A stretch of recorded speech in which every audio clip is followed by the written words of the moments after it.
それでは時間となりましたので、セミナーを開始いたします。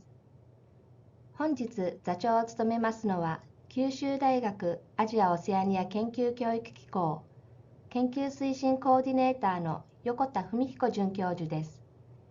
横田先生、よろしくお願いいたします。はい、ありがとうございます。皆様、こんにちは。本日はアンドリュー先生がですね、英語でご発表されますので、英語でお願いできればと思います。日本語の同時通訳がございますので、この Zoom の画面下にある通訳機能をクリックしていただいて、日本語を選択お願いいたします。はい。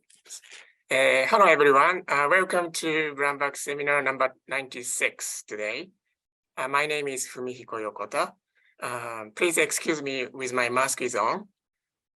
Today, it is my great pleasure to introduce Professor Andrew Robertson from the Faculty of Engineering, Kyushu University. YouTube, and today, Andrew Sensei will be talking about YouTube education. What are the advantages and disadvantages? YouTube, as you know, it's American online video sharing and the social media platform. It is launched in 2005, nearly 20 years ago, and owned by the Google and its second most visited website after the Google search. Now, YouTube has more than 2.5 billion monthly users. In fact, many kids nowadays want to be a YouTuber, including my sons. YouTube include music videos, news, short films, movies, documentaries, live stream, and educational channels like TED and MIT OpenCourseWare. Teaching in YouTube is referred also as an edutainment, which is designed to educate through entertainment. As it is so much fun, easy, and educational, YouTube seems to have many advantages and benefits, but also many disadvantages and risk and even hazard as well. These are exactly what Andrew Sensei will be talking about today. Now I would like to introduce Professor Andrew. Please see the slide. Professor Andrew had PhD in chemistry from the University of Birmingham, UK in 1998. After he had 2 years postdoc research experience at the Kyushu University, Department of Applied Chemistry, he taught English as an owner of English school called Eikaiwa Select, nearly about 7 years. In 2009, he was appointed as associate professor at Kyushu University Faculty of Engineering. In 2021, Professor Andrew started YouTube channel called 326. And I hope everyone will enjoy today's BBS or watching at 326. What is 326? YouTube channel. So let's please join me welcoming Andrew Sensei. Andrew Sensei, if you're ready, the stage is yours. Thank you so much. Okay, thank you very much, Professor Yokota. What a lovely introduction. Okay, so let's get started. Hang on, my screens have all moved around. Okay, that one. Yes. All right, let's get back to the beginning. Okay, so I would like to discuss mostly my work with YouTube and performing education on YouTube, but also touch on how it applies to the idea of sustainable development goals. For example, providing quality education to people from right around the world. So you can see here that I have some thumbnails from my channel, and you can see that my channel is mostly based on discussions of science. In fact, the motto for my channel is chemistry, science, and life. Now, one of the first questions I get is, why is it called 326? Well, if we look at the periodic table, I'm sure you all remember this from school, these are the elements that make up anything that we can touch and feel in our world. And the elements all have a number, starting with number 1, and the real elements go up to about number 90. But if we look at elements number 3 and number 26, we get lithium and iron, which has the symbol Fe, and so we get life from chemistry. So that's maybe my little joke for the title of the channel, but that's where it comes from. So one of the original objectives of this project was to look and see if to see if education and something called edutainment can help each other. So, of course, we all know education. We are teaching concepts and skills, which means that we give students information and we give them a chance to practice that information. Whereas edutainment is the idea of education in an entertaining format. In other words, we try to make people smile, maybe make them laugh, and then use that as a means to draw them in and give them an interest in the educational topic that we want to talk about. So let's just give you a taste of what we do at 326. I'm just going to change my screen for a minute. So I have to do a new share. I have to go over there and share that and do that. So this will just give you a quick introduction to my channel, just a quick taste of what we do here.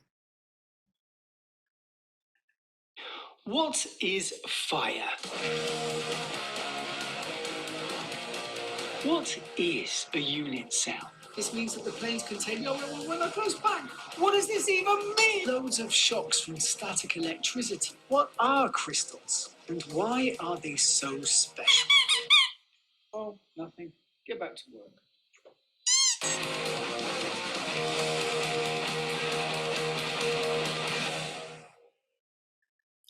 Okay, so let's come back to here and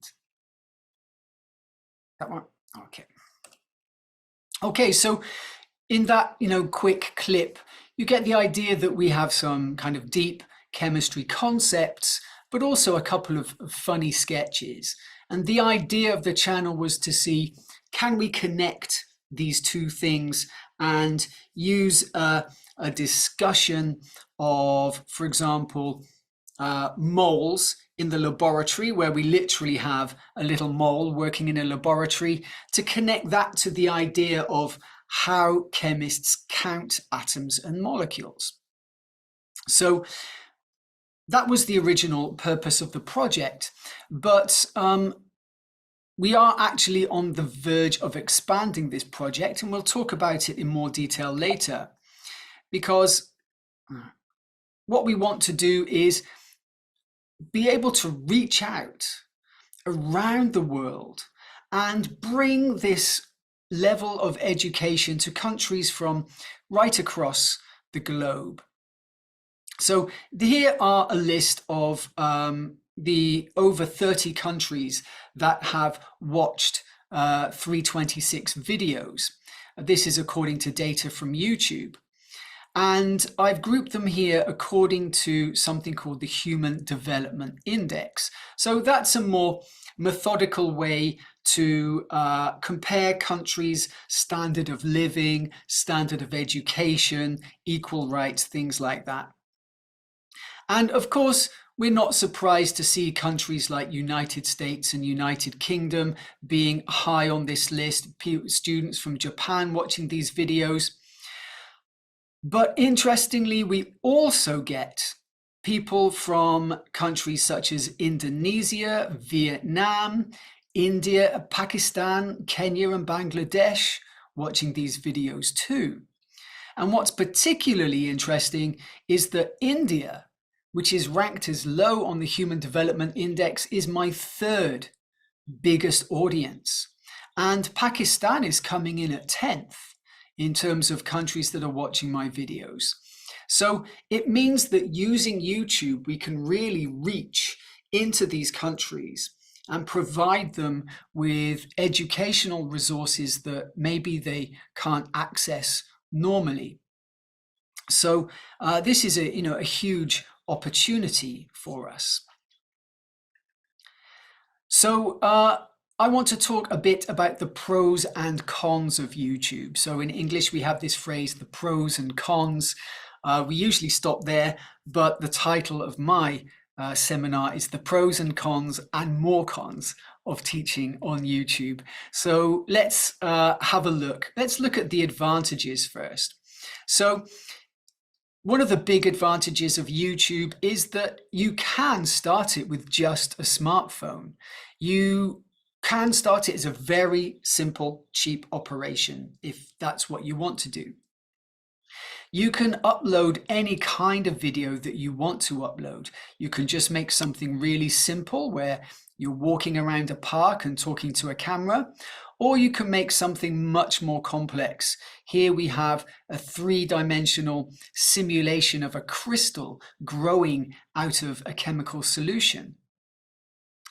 YouTube has an audience for educational videos, which is very important. So these days, people go to YouTube to learn about anything, literally anything. If there's something that you want to know about, if you don't know how this piece of software works, or you don't know how to fix the tap in your bathroom, there will be a video on YouTube about that. And this video for chemistry, for example, has 1.8 million views. So there are people out there that want this kind of material.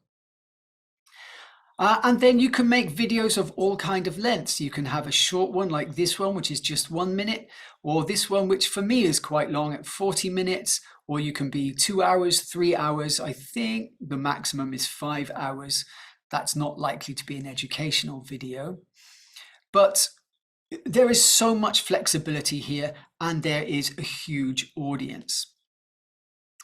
Now, one of the big, the next point is potentially it's self-funding. If you get above a certain number, if you get above 1,000 subscribers, and if you get more than 4,000 total watch hours, in other words, people have watched your videos together for 4,000 hours, you can start to get money from your channel. But actually, you need a lot of views, about 10,000 views per video to start actually making money. So it's not realistic, and I've put it in brackets down here. But crucially for us, YouTube has an algorithm for finding an audience. So if you put your videos up onto YouTube, it will go automatically looking to find an audience for your content.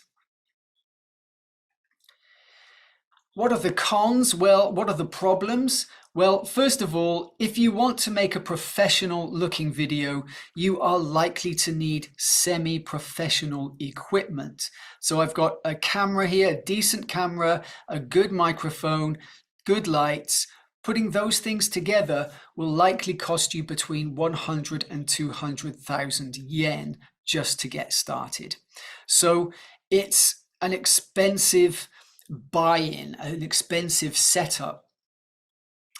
The next point is that yes, YouTube does have an audience for educational videos, but most areas have already been covered. Somebody has already taught these things, and those videos have been around for maybe 5 years. They've already got 1.8 million views. So the YouTube algorithm will show people those videos before they show them your videos. And then the third and big problem, which we'll talk about more later, is that you have to keep feeding the algorithm. You have to make it happy, or it won't show people your videos. Okay. So what are the more cons? Well, making videos takes a long time. When I started this project, I thought that I could maybe walk around the Kyushu University campus for 20 minutes talking into a camera. I thought maybe it would take me an hour to edit the video and upload it. I thought I could make one of these every week quite easily, but actually it takes over 2 weeks per video. Some of them take a little bit less, some of them take much longer, but you need a lot of time. If you want money to pay for that time, then you need regularly over 10,000 views per video, and that is tough. And the channels that have managed that have generally been going for a long time. So you will have to wait. You will have to be working at this for 2 years, 3 years, in the case of Domain of Science here, 5 years to get to that level of where you can get enough views to make the channel pay for the work that you want somebody to do for you. Here's the big problem, feeding the algorithm. So YouTube has a semi-secret algorithm that selects the videos to show people. It's semi-secret because they don't tell anybody, but there are lots of YouTubers who kind of do experiments to find out what is popular this month compared to last month. The more people that your algorithm shows your thumbnails to, you know, the little pictures that advertise the videos, the more your channel will grow, of course. But the algorithm can shrink your audience too. So if something changes about the algorithm, or maybe you change your video style a little bit, then the algorithm will stop showing your thumbnails to people and your audience will shrink.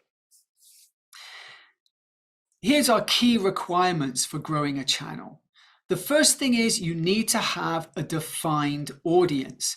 You need to know who your videos are for. Who is it for? We'll talk more about that later. You need to know what you are offering them. Why would somebody watch your video? What are you giving to them? You need to have a high click-through rate. In other words, people need to see your thumbnail and choose to click on it. That means you need to have good thumbnails, and that is very difficult if you do not have a talent for graphical design. You also need a high audience retention. So in other words, if your video is 10 minutes long, how much of that 10 minutes are people staying for?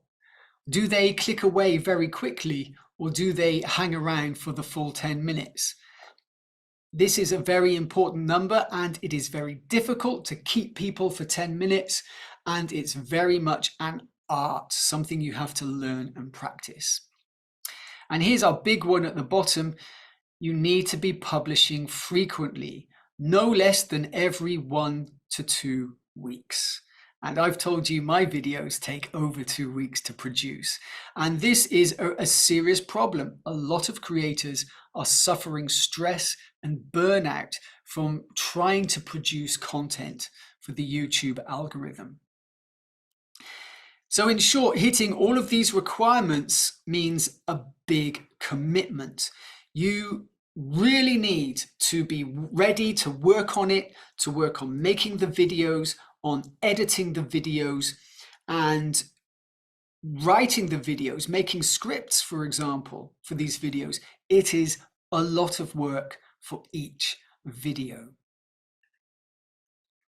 So how do you actually do it? Well, first thing you do is you decide what you really want to do. What do you want to do with these videos? So my goal initially was to talk to people about chemistry. Well, that's not enough. That's quite a vague idea. What really do you want to do? And once you've decided that, that will help you decide what you are offering people. What is it that you can give to people through YouTube that other people aren't doing already? And once you've decided that, then you can decide who you are offering these videos to.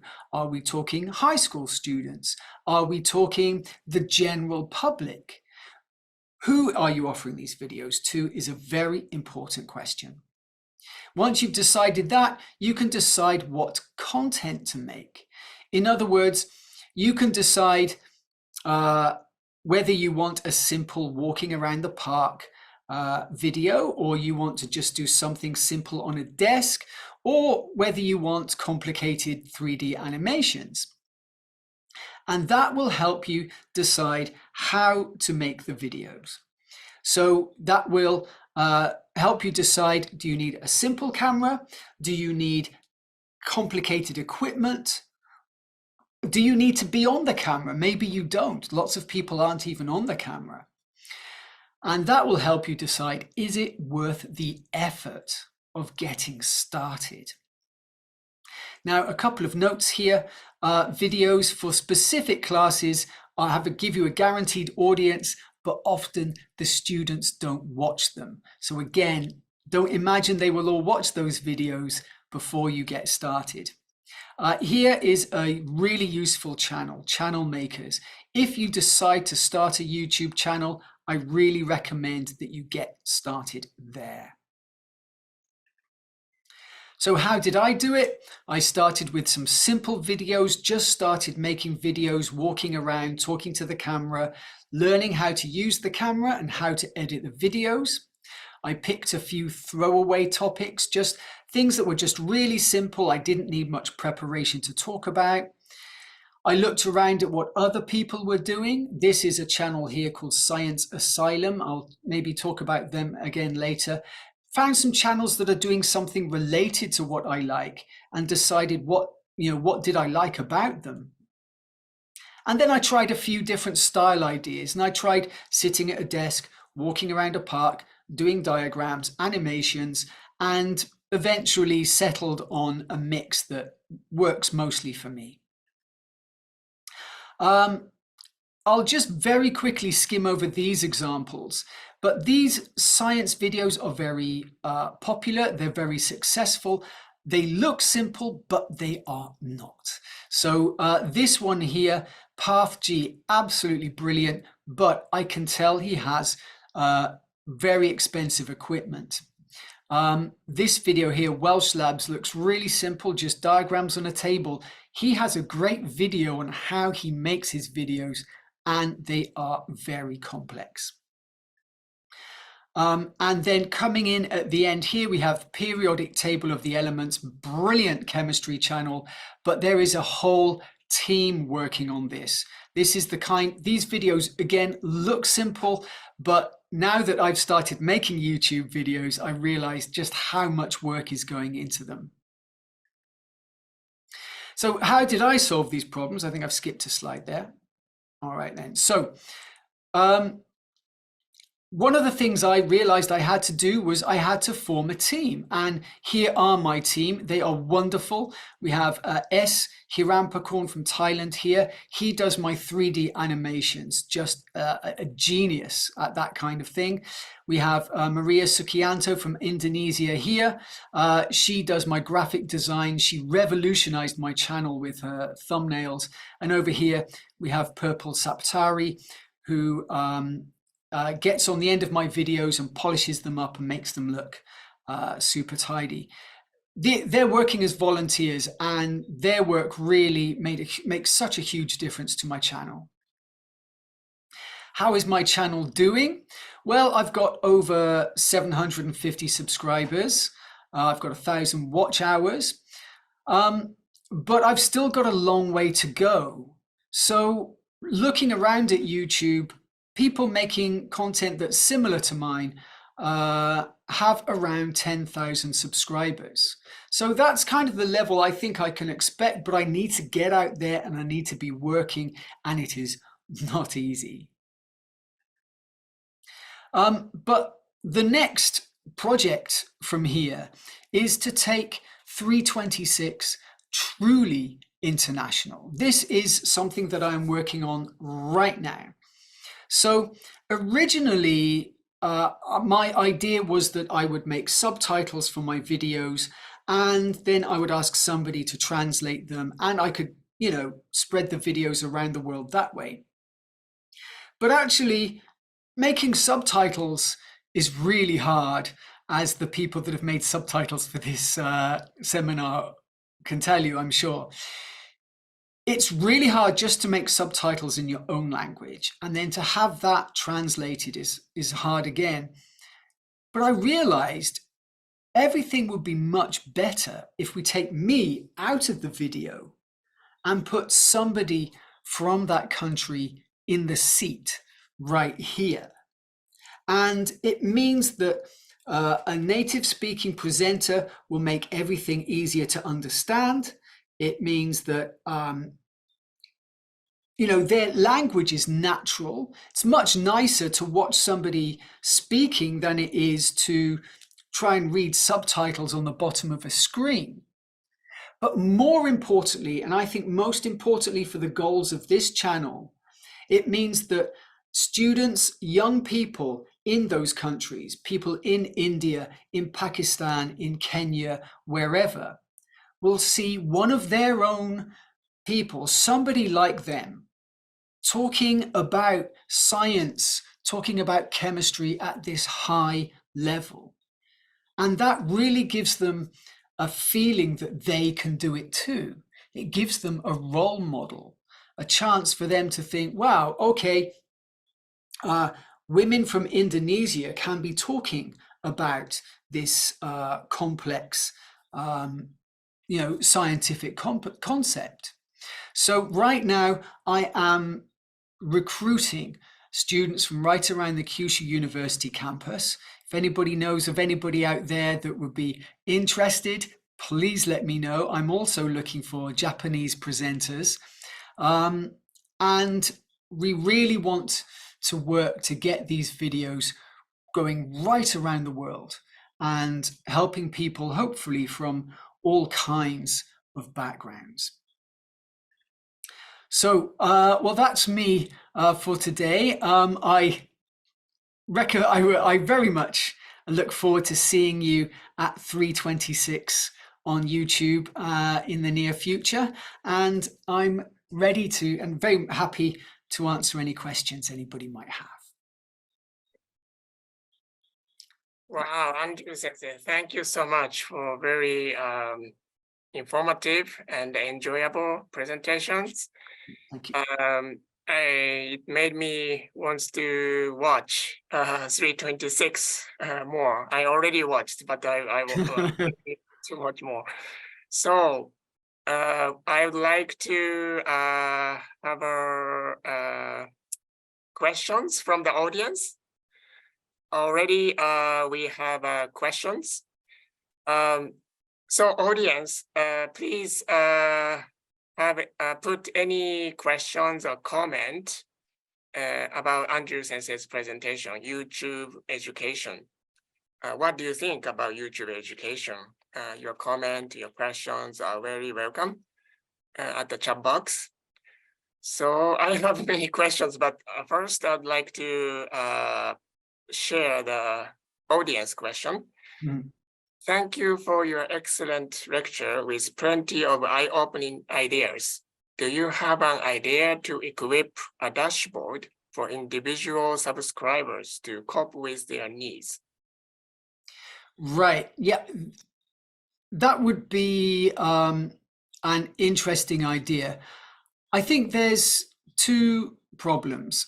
So, well, I mean, there's a couple of things. First of all, there's already a comment section under YouTube videos, of course. So when people have a particular individual question, you can answer those questions there.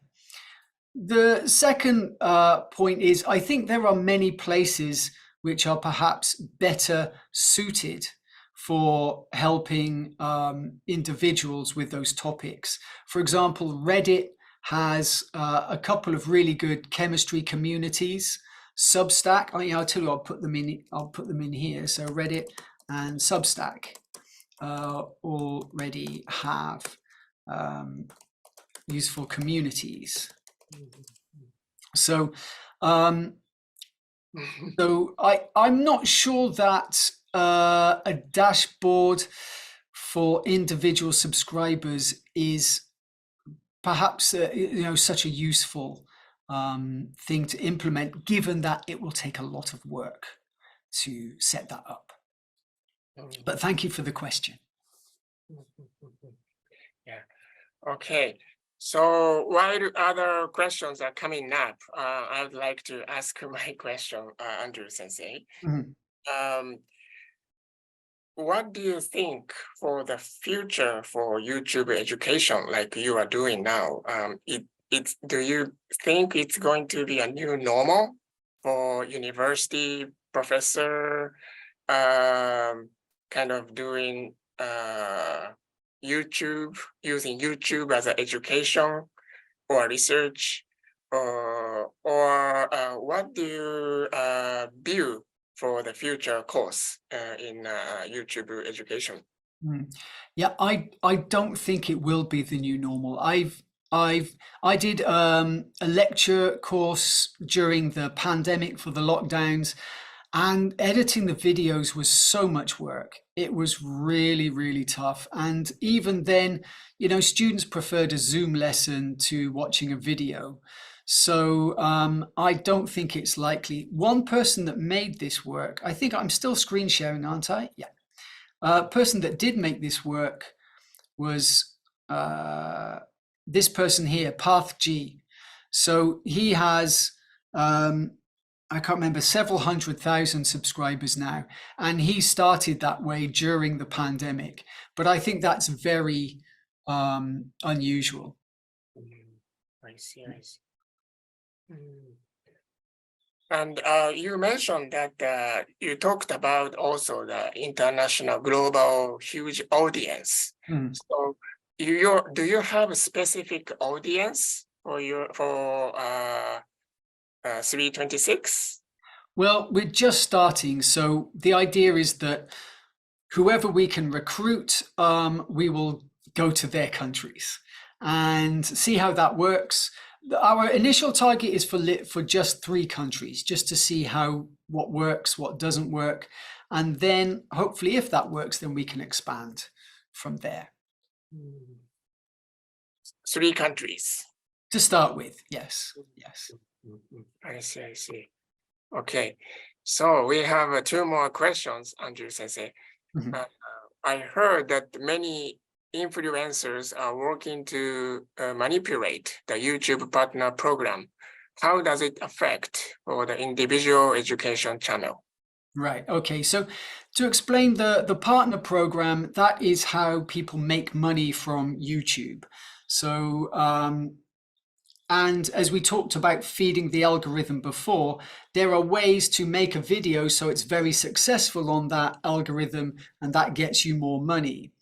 And the simple answer is that if you care about the content that you are making, then you probably won't do as well on that partner program system. The people who are really making money are the people who will change their content to match whatever the requirements are for that partner program. So I don't think what it does do is change maybe how you make the videos. So my videos are shorter than I want them to be because I need to keep that audience retention up. I prefer longer videos, but my audience retention goes down if I make the video longer. So it does affect the way you make the video, but I don't think it will affect the content if you're serious about education. I see. Thank you very much. So the next question, Andrew Sensei, can you briefly go through the software and hardware you use? What do you use to build the thumbnail, editing software, camera, etc.? Well, okay, so I have, let's just unplug it. So this is the one of the cameras that I use. It's a Sony A100, a Sony 6100. I've got a special lens on there, but maybe you don't need that one. But just this camera is 100,000 yen plus lenses, and this is basically the cheapest version of this camera. There are cheaper ones for kind of video blogging and things like that, but I think even the cheaper ones are about 80,000 yen. The software I use is fantastic, and it's called DaVinci Resolve. I'll put that in here. The great thing about DaVinci Resolve is that the free version is brilliant, and I make all my videos currently on the free version. And it's absolutely fantastic. Lots of people on YouTube explaining how to use it. Then the next important things you need are microphones. I've got this one here. You don't need one as good as that, but you do need a better one than you will have on your computer or your camera. You're looking at least 30, maybe 50,000 yen for that. And then the other thing you will need is decent lighting, things like that. And you're looking at a few more tens of thousands of yen. So what you really need is a decent camera and a decent microphone. Then you need to soundproof your room, which you can kind of do fairly cheaply. And then you need at least a decent light. Basically, DaVinci Resolve. Thumbnails you can do with Photoshop, but there is free Photoshop called Photopea or Photopea. It's online, and you can only use it online, but it is free. And I think once you've got those things, I think you're good to go. Wow, thank you for sharing these tools and the equipment. So what made you decide to start these YouTube videos, Andrew Sensei? What's your motivation, and why did you start? Well, the original idea was there were lots of physics videos that I really enjoy on YouTube, but I didn't see anybody doing the equivalent chemistry videos. So I really thought there was a space there. And then the next thing, which was a mistake, quite frankly, was that I thought it would be easier than it was. So perhaps if I'd known how difficult it would be, I might not have started, to be honest. But now I'm here, and it's going okay. But I think that's the key thing, is if you're looking around YouTube, is there somebody doing what you want to do? And if there isn't, if you're not seeing those videos, then maybe there is a space for you to do that yourself. I see. Andrew Sensei, you have more than 700 subscribers and so many viewers in your video. Yes. How did you advertise and increase these viewers in your experience? If you don't mind, could you share? Yeah, so of course I started off by telling my family and friends, I'm here, please look at my videos.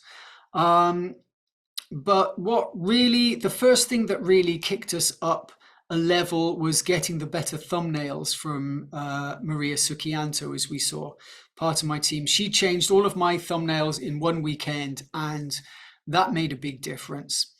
Then the thing that really took it up another level was I went to a chemistry community on Reddit. I've already put Reddit in there before, and showed them some of the videos that I was making. And that was the best way for me to bring people in. So there's a community of people interested in this, and I showed them my videos, and that's been the best way for me to get people in. Then once you start going up, then the YouTube algorithm will find people that are interested, and then the algorithm will start to take over. So in theory, I'm just at this part here before taking off. I've just got the front wheels off the ground kind of level. But I need to be making videos more often to be able to really take off. I see. Wow. Yes. So I found, Andrew Sensei, this YouTube channel is a good tool for science communication, like research disseminations, and also as well as education purpose. Yeah. Could you talk a little bit? Could you share your idea about science communication for in your? Yeah, and this is very important. So one of the things that I do on my channel, and one of the thumbnails right from, well, two of the thumbnails from the beginning, talking about the hydrogen economy, talking about nuclear power, is really to provide a scientist's point of view in a way that is easy for people to understand who aren't scientists. And that was something that I've always wanted to do with this channel, is to make things which might seem scary, to make them simple. This is so important. And there are plenty of scientists on YouTube doing this as well. It's really important. The problem is the algorithm, because these videos, the hydrogen power video and the nuclear power video, these are for the general public. But my other videos, or many of my other videos, are about, deep concepts in chemistry, and those are not the same people, and then that confuses the algorithm, and then it doesn't show the videos quite so well. But I think YouTube is an important place for that. Of course, there is so much misinformation on YouTube, and it's so much easier to scare people than it is to educate people, which means that we have to work 10 times as hard as the people who are scaring others about vaccines and nuclear power and things like that. Yes, I agree with you, Andrew Sensei. The misinformation, infodemic is also, we need to be very careful. Yes. Yes. Okay. Wow, Andrew Sensei, thank you again so much for your wonderful presentation today. I think unfortunately time is approaching. So I hope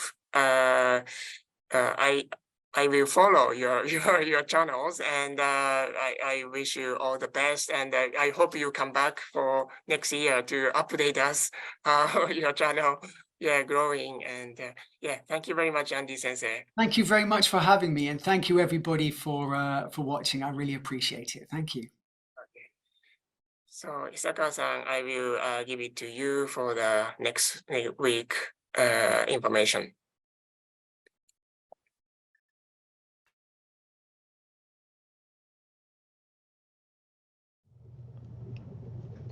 アンドリュー先生、横田先生、ありがとうございました。最後に事務局よりご案内させていただきます。まず、次回のブラウンバックセミナーのご案内です。